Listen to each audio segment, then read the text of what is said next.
In today's show, we're looking back over all of Tuesday's action. Michael Bolton. Thanks, Josh. It's Michael Bolton here, and it's time for another episode of the Locked On Fantasy Basketball Podcast. Let's get to it. Let's get to it, indeed. You are Locked On Fantasy Basketball, your daily fantasy basketball podcast, part of the Locked On Podcast Network.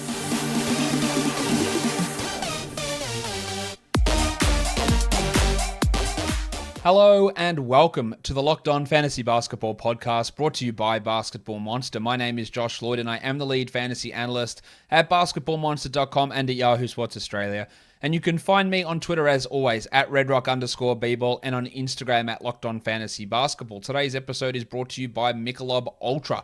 At only 2.6 grams of carbs and 95 calories, it's only worth it if you enjoy it. Stay tuned for the Ultra Player of the Week coming up later in the episode. We're going to talk about the games from Tuesday today. So let's talk about the games from Tuesday. First game up, we had the Atlanta Hawks. They took on the Orlando Magic in Atlanta, and they get the win comfortably, 112-96 for the Magic. Wendell Carter Jr. only the 26 minutes, which is a little bit frustrating to only play that much, but he was still really good. 7-10-9 with 3 steals. He is showing, a lot of people, Josh, why do you think Wendell Carter is going to be good? And I hope that people now understand why I thought that we're seeing what he can do. I still think there's a lot more that he can bring, but he's been really good here. While Cole Anthony was also impressive. 31 minutes, 17, 5, and 8 with 2 steals. Yes, Michael Carter-Williams and Terrence Ross and James Ennis and Otto Porter are all out, but I'd be pretty surprised, as much as Steve Clifford can be annoying, I'd be pretty surprised if MCW came back and started over Anthony. I think he's a must-roster player, Cole. Chuma Okeke, I'm not so sure about. After the trade deadline, he came out with high usage and ridiculously high efficiency, which probably wasn't going to stick. It hasn't stuck. He's the 166th ranked player over the last 2 weeks, 6 points, 5 rebounds, and 3 steals on 30% shooting. If you need to make a drop of Okeke, I don't think it's the end of the world. Bumba only played 19 minutes. He was really bad. Team worst minus 20, 2 points in his 19 minutes. 8 rebounds and a block, 20% shooting. He still can be a 12-team league guy, but I wouldn't be holding on as a guaranteed must roster. The Shark, Dwayne Bacon, came back to earth, 10 points in 30 minutes, while Gaz Harris had the 14. Nice, Gary! But actually nothing else. 1 3, 0 rebounds, 0 assists, 0 steals, 0 blocks from Gaz. He's just more of a deeper league guy. Robbie Franks also had the 15 minutes with a 111 and 7 points. And Chasen Randall chipped in with 10. But there's four rotation players out for the Magic at the moment, outside of Fultz and Isaac, who we know aren't coming back. For the Hawks, Trae Young had 25, 5, and 7, and Clint Capella only the 27 minutes in this one. They didn't need to extend him too far, but this was a little bit of my worry with Capella, that they would drop him back a bit with Collins playing. 14 and 19 is still elite, as are 2 blocks, while Collins had 11 and 15 in 25 minutes, and we finally got a good Lou Williams game. 22 points in 24 minutes for Lou. Do not buy into it. Do not add him in 12-team leagues. Do not get excited about it. Deeper league and streaming type option only. Vanderpant still played 31 minutes, had 15 points, 3 threes, and 3 assists, while Bogdanovic's hot streak shooting was going to fall off. It did. 14 points on 38% with 2 threes and 2 assists. Still obviously must roster, but those top 20, top 30 type numbers really weren't going to continue, and they didn't. Solomon Hill went to the bench with Collins back, of course. 29 minutes for 0 points. That is a true Solomon Hill special. Let's go on to the next game. We've got the Knicks beating the Hornets 109-97. They started Vernon Carey again. He played 3 minutes and never played again. What the point of that is, I've got no idea. He wasn't good at all during that time, and he won't continue to start. And it was good to see James Borrego say, PJ Washington's best minutes have come at center. Like, no shit. I would have started PJ Washington at center to begin this season. He was great. And this is why I had him as a must-roster guy. He will go through some slumps for sure. But 26 with 6 threes, 3 rebounds, and a steal is pretty strong. Rozier had 21, 7, and 8, while Miles Bridges continued his big minutes, 15 and 14 with 3 threes, a steal, and a block. Good numbers, but poor shooting. And Jalen McDaniels played 36, had 11 and 4 with a 1-1, remains a must-roster player. Not a great night from Devontae Graham. 30% shooting for 9 points, but 3 threes and 7 assists is solid. While the Martins played 24 and 23 minutes, 24 to Cody, 23 to Caleb. They didn't do a huge amount there. They are just deeper league streaming types, while Cody Zeller got those backup minutes and played 12. Yeah, Vernon Carey, it's not happening for him. Love his permanent value, but if he's shit on the court, the permanent stats don't mean anything. For the Knicks, no Alec Burks, so Reggie Bullock played 38 minutes, had 16 points with 5 threes, an elite three-point streamer with some scoring upside, and Rowan Barrett had been struggling a little bit, came out on fire in the third quarter. I think he hit 3 of 3 threes there, ended with 24 and 6, but again, he just is always something that holds him back. Like 1 rebound, 0 assist, and 0 steals. The 1 block is nice, the perfect from the line is good, but it's only 2 attempts. He is top 100 over the last 2 weeks. And this is good because his last couple of games were really poor. But there's always just something that always feels like he's always going to hold him back. Noel had 2 blocks of steal and 11 boards, a must-roster guy, while the double royal Julius Randle...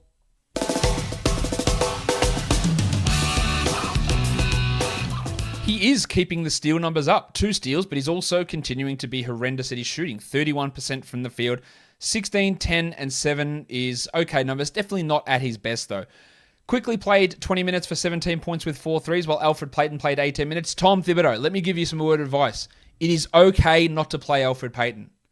Yeah, I know you're edging there. I know you're getting close. Maybe you are edging. I don't know. Giggity. I know you're getting close to it, and you just can't pull the trigger. I'll just do it. I'll start him. I only play him 80 minutes, and it's just it's a process. Tom, kids, cover your ears. Just fucking get him out of there. Why are we bothering with this bullshit? To be fair, Peyton was a plus 17 today. But there's just no need for this bullshit. Also, Obi Toppin. I don't want to hear any more about Obi-Wan. Man, he sucks. Maybe he can get better, but, he's probably 1 or 2 years away from retirement, given his age. He's shit. He's really shit at this point. Not precluding improvement, but not expecting it either. 17 points for Derrick Rose in 25 minutes with 5 assists. Good numbers from Rosie. A bit limited in some areas there. But with Burks out, it is helping boost his overall value. No doubt about that. And there's also no doubt about who the Michelob Ultra Player of the Week is. It is Big Chungus, Nikola Jokic. Big Chungus, Big Chungus, Big Chungus, Jokic, over the last week, is averaging 31 points with 14 boards, 9 assists, a steal, a block, shooting 63 from the field, and 85% from the line. He's enjoying it. Nuggets fans are enjoying it. The Nuggets are 3-0 since Jamal Murray went down. It's only worth it if you enjoy it. And with Michelob Ultra, 2.6 grams of carbs and 95 calories, why wouldn't you enjoy it? Enjoyment isn't the end game. It is the whole game. Joy creates success, and we always see the joy that Nikola Jokic plays with, and he is bringing that to his teammates and help buoying them with that loss of one of their stars in Murray. Are you happy because you win, like the Nuggets at the moment, or do you win because you're happy, like the Nuggets at the moment? Michelob Ultra Player of the Week is Nikola Jokic. Let's go. Next game. We've got the Brooklyn Nets and the New Orleans Pelicans. Of course, the news came out today that James Harden has hurt his hamstring again. He's back to square one and may not play until the playoffs. I have stated this a million times. That's not true. A couple of times. I think he's a drop. He won't be back for the next 3 weeks. You cannot hold on. Unless you have IR, where you can just sit him there, but he is a drop otherwise. Landry Shamet started, had 18 points with 8 assists. Great. He does have some short-term value. The Shark, Bruce Brown, played 26 minutes, had 11-11 with 4 steals. Now, lineups will be rotated a lot. We know what Steve Nash does, but both of those guys can be 12-team options. No Nick Claxton, so DeAndre Jordan started, had 8 and 6, but it was Blake Griffin who stepped up, 16, 8 and 3. Now, that version of Blake Griffin is a 12-team league player. He probably won't play on Wednesday, but he can at least have some stream value at the moment. Kyrie was great, 32 with 8 assists. I'd expect Kyrie's assist numbers to go up or continue to stay up with James Harden out. Well, Joe Harris had 24 points and Luau Cabarro played 22 minutes. Jeff Green was also solid enough, at least to be a streamer, 15, 9, and 6. I look at him more as a 14 to 16 team league guy rather than a must-roster 12-teamer. But Shamet and Brown are the 2 guys who are getting most of my attention there. For the Pelicans, talked about Tom Thibodeau making that decision on Alfred Payton. It's time for Stan Van Gundy. Well, sorry, it's well past time for Stan Van Gundy to make that decision on Eric Bledsoe. And he did today. He benched him in the third quarter, and then he never returned. 17 minutes for Bledsoe, 6 points, 2 threes. Jack Armstrong. Get that garbage out of here! It wasn't Kyra Lewis getting the minutes. It was Najee Marshall, who played 35 and had 15, 6, and 7. Unfortunately, he shot 17% from the line. But if they go, and I don't trust Van Gundy to do this continually, but Marshall has some nice 14-team league value for the time being, especially if they play him 30 night, which again, I don't fully trust. Lonzo wasn't great, 15, 4, and 3, but he's all right. It wasn't great. While Zion had 33, 7, and 4 on 74% with 83 from the line, and Ingram had 27, 4, and 5. Some pretty good numbers there. Steve Adams continues his struggles, while not a lot else. Kyrie Lewis actually was pretty good, I thought. 11 points in 19 minutes with 4 assists and a +4. Bledsoe, there's no need. There's no need to continue to play Eric Bledsoe from the Pelicans' point of view, yet Stanislav continues to do it, and it continues to shit the hell out of me. We drop him, and we feel pretty comfortable about doing it. All right, the next game was a bit of a blowout in the end. It was definitely a shootout. The Timberwolves beat the Kings 134-120. Karl Anthony Towns is really good, guys. 26, 18, and 5, 4 blocks and 4 threes. One of those guys that people were panicking about. Shut down, man. He's not going to play. I think he's going to play all the way to the end, to be honest. And this is a big game. 26-18, 5 assists, 4 blocks, 4 threes. He's been really unlocked under Chris Finch. While Goose, Anthony Edwards.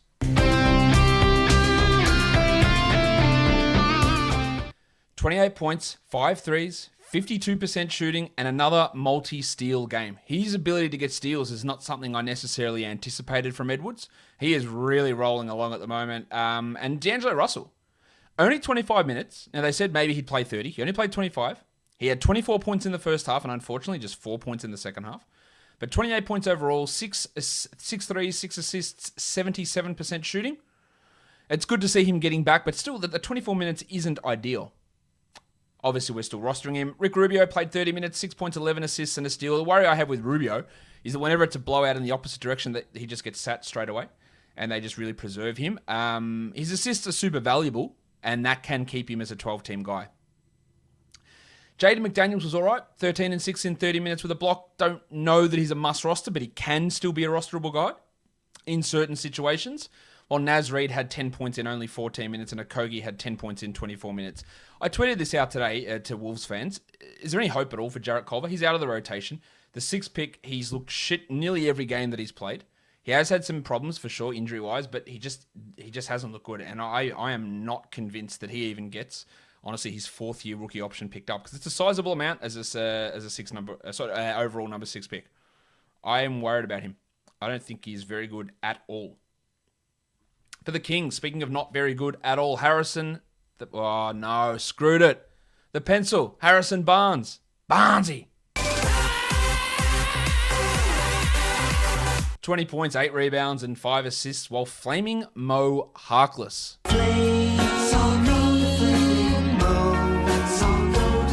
20 points, 3 threes, 7 rebounds, 2 steals. Now, he was actually abused when he was on the court. Minus 16 is bad.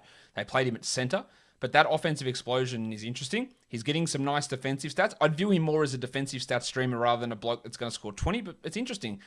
Buddy Hield was dreadful. 11 points on 27% shooting in 30 minutes, while Tyrese Halliburton was also dreadful. Now, the 9 assists are really good from Halliburton. The 20% shooting is terrible. I think people got... There were people who literally said I'd take Halliburton at 1 in the draft, which was an absolute nonsense at the time. He has cooled off considerably. Now, I don't think he's been coached particularly well. He's also not playing particularly well. Is he a drop? I would have to... In 10-team leagues, I would be saying yes. In points leagues, I would say yes. In 12-teamers, you got to make decisions. Like, if you need production now, like, give me something now, and you need to maximize games, then, and he's your worst player, then you got to do it. But I'd be probably a bit more hesitant there. Fox also wasn't at his best. 14, 4, and 6 on 29 and 67 from the field and from the line, respectively. While your mate, Hassan Whiteside. The world. Let me tell you what it's been. It's been a good couple of days for my takes that Andre Drummond and Hassan Whiteside are actually shit. Because they're actually shit.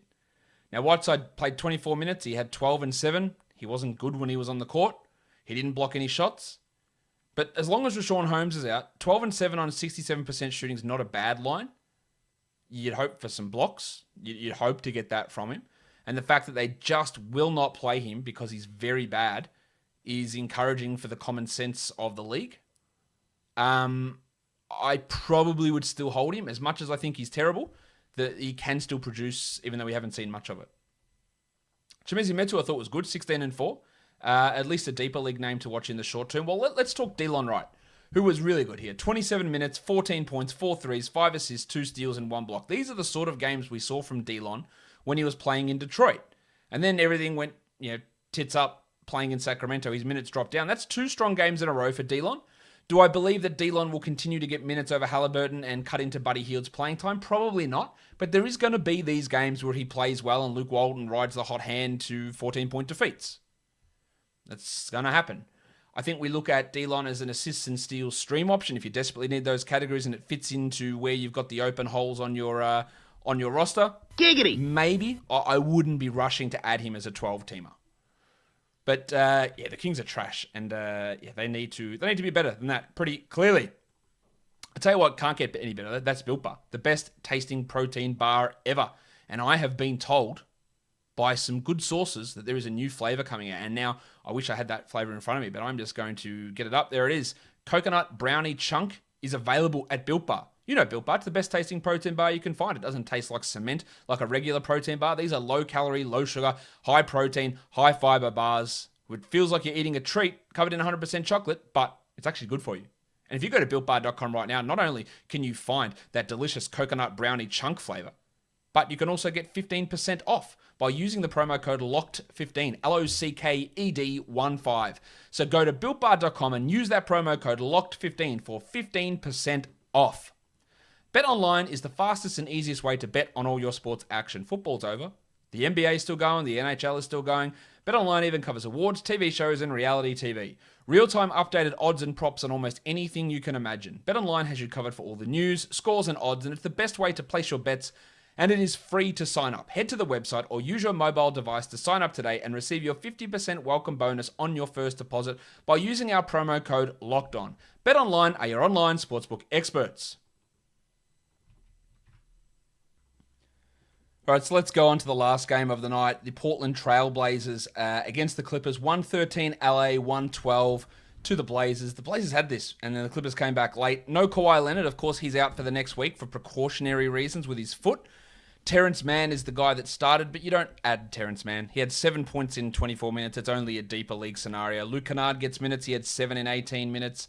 Not a guy to add either. Paulie George just rolling 33 and 11 with 2 triples in 37 minutes, while Marcus Morris had 16 points in 32 minutes with 6 rebounds. Now, Morris should be a 12-team league guy.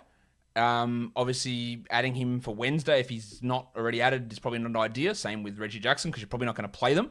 But they both should have been on a roster already. 9, 5, and 6 for Reg. Well, Batum had 11 points and Zubats 10 and 6 with 2 blocks. Yeah, good numbers. I don't expect Ibaka back tomorrow. Beverly won't play, and Kawhi obviously will be out. Rondo was pretty good in this game too. Now, I don't expect Rondo to play tomorrow. He is sitting out back-to-backs. He had 9, 6, and 7, was really energetic, was a key part, and he can be an assist streamer on the right days. For the Blazers, McCollum, 28 points in 36 minutes with 5 assists and 2 steals. Took a lot of shots. Just really not a great game from the Blazers in general to lose in that fashion. But yeah, good to be there in the end, I guess. Powell had 23 points with not a lot else, but shot the ball well, which is great. While Anthony Simons, I thought Simons was good. He only got the 19 minutes, had 13 points with 3 threes. But Damian Lillard does plan to return on Wednesday, so Simons' value's in the toilet. Enes Kanter had 9 and 9 in 27 minutes. He'll go back to the bench for Wednesday with Nurkic returning. While Melo had 18 points. He took 18 shots, 28%. And with Lillard returning, Carmelo Anthony's relevance is going to drop off. Interestingly, Bob Covington was shithouse again. 5 points in 22 minutes. Derek Jones started, had 4 points in 21 minutes. Now, some of the reason those guys struggled is because Rondé Hollis-Jefferson and Nasir Little were really, really good. And they deserve those extra minutes. 7 and 10 for Nasir and 5 and 6 for Hollis-Jefferson in 24 minutes with 2 blocks. Covington is on the way down at the moment. We know that he does go up and down, and he's all over the shop in terms of where his value goes. And we talked about him multiple times on the sell high video, saying he won't continue to be a 44% three-point shooter. We've seen that play out at the moment. He has fallen off. Is he a drop? In a points league, I would consider it. In a 12-team category league, I probably wouldn't. But it is obviously, troublingly so, trending in the wrong direction. But the Blazers are going to get Lillard and Nurkic back for tomorrow. And let's see how that all goes for them. Let's have a look now at the top ads over the last 24 hours. Landry Shamet up 30% and Bruce Brown up 14%. I think they're fine to add. I wouldn't say they're going to remain must roster, especially when Kevin Durant returns, but for now, sure. Mo Bamba up 13%. Two more quality games for the week for Bumper, so all right, but he was pretty bad today. And then LaMelo up 13%. It is going to be risky to see what happens with Ball. Obviously, he could be back on Monday, might be back in 2 weeks. We just don't know at this stage, and you can add him and then make a decision later on, especially if you got the buy. And Derrick Rose up 12%. I'm going to guess that was just for today and not as a must-roster scenario. For drops, the C part of Moses Brown down 11%, drop him. Terrence Ross down 9, Thomas Satoransky down 9, Bobby Portis down 9, and Monty Morris down 9. All of those guys are 12-team league drops. The top 10 players rostered in under 50% of leagues. Delon Wright, we talked about him already. Really good numbers, but do I trust that he continues to play over Halliburton? Probably not. Mo Harkless can be a 12-team guy for steals and blocks. Then a trio of nets, actually a quartet of nets. Bruce Brown, Jeff Green, Landry Shamet, and Blake Griffin. Now, I don't expect Griffin to play tomorrow, so Brown and Shamet can be options. Green, I'm not certain about. I don't think he's a great option there. And Griffin can be a streamable guy on the days if Claxton remains out. Taj Gibson, he's having 12-team league value on a regular basis. Anthony Simons was good, but Lillard's going to return, and that's going to put a pin in that. While Quickly also played pretty well, but he's only a deeper league guy, and Lou Williams had his best night of the season with that scoring outburst for the Hawks. But again, I just do not trust him to do that on a consistent basis. Let's move over now to talk about an absolutely whopper day in the NBA. It's a monster on Wednesday. 12 games. Let's look at them. Warriors, Wizards. Warriors 2-point favorites. Total 239.5. No Toscano Anderson, no Pascal, no Wiseman. So Looney, big minutes there. Oubre probably still coming off the bench as well. It was Lee last time and not Bazemore who got the bulk of those minutes. So keep an eye on that.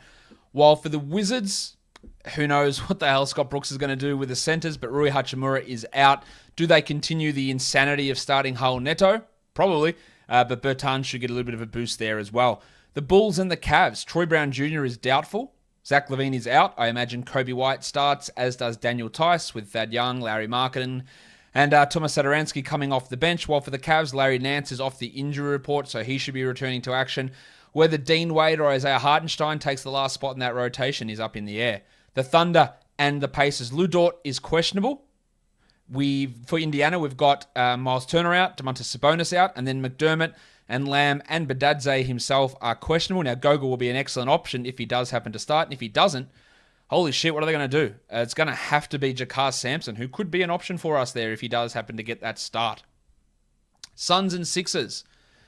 Abdul Nadir out for Phoenix, while Ben Simmons and Toby Harris, the thick Hogsman.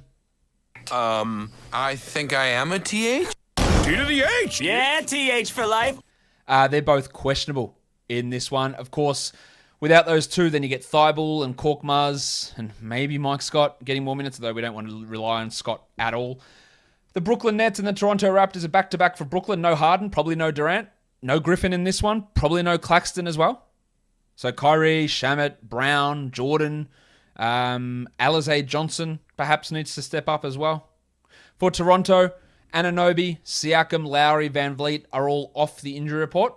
So this could mean, almost definitely means bad things for Malachi Flynn's minutes. It means bad things for Chris Boucher and Kem Birch's minutes. I don't know who starts at center, whether it's Siakam, Boucher, or Birch, but we'll find out tomorrow, and it's going to squeeze the value of a lot of those blokes.